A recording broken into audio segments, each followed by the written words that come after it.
আসসালামু আলাইকুম। আপনাদের সামনে আবার আরেকটা ব্লগ নিয়ে চলে আসলাম।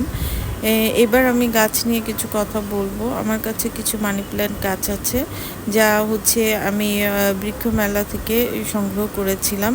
বৃক্ষ মেলা থেকে সংগ্রহ করার পরে গাছগুলোকে আর বাড়ানো হয়নি, মাদার গাছ হিসেবেই রয়ে গেছে। সেই গাছগুলো থেকে আমি আরও কিছু গাছ বাড়ানোর জন্য আমি কিছু ডাল কেটে নেব।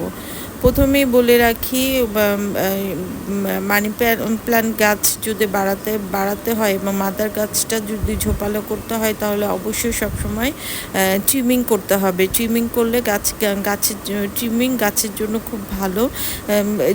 কোনো গাছ যদি লতিয়ে যায়, সেই গাছেরটাকে যদি ট্রিমিং করা হয়, তাহলে সেই গাছটা ঝোপালো হয়। আর মানি প্ল্যান্ট গাছ তো ঝোপালো করা খুবই সহজ। যে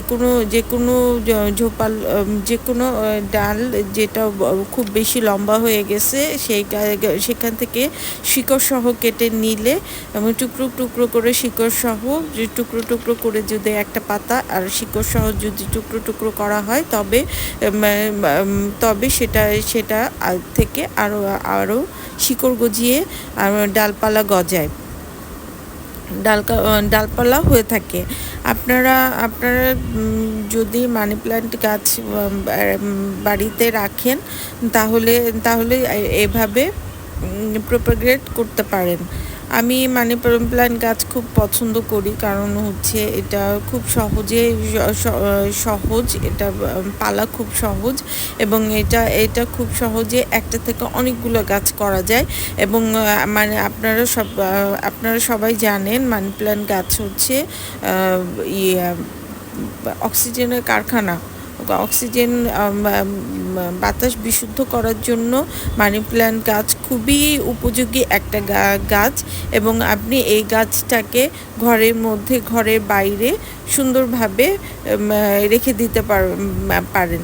তবে মানি প্ল্যান্ট গাছ রাখার জন্য আপনাকে অবশ্যই একটু হালকা রোদে আলো বাতাসপূর্ণ জায়গায় রাখতে হবে, জানালার ধারে বা এমন একটা জায়গায় রাখতে হবে যেখানে রোদের তেজটা কম। রোদের তেজ হলে মানি প্ল্যান্ট গাছের পাতা হলুদ হয়ে যাবে, আবার রোদ না থাকলে গাছ মরে যাবে।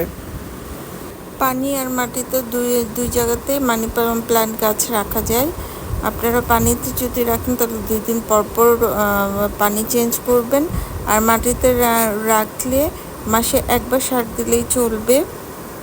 আর সারের ক্ষেত্রে হলো ভার্মি কম্পোস্ট আর পাতা সার দিতে পারেন।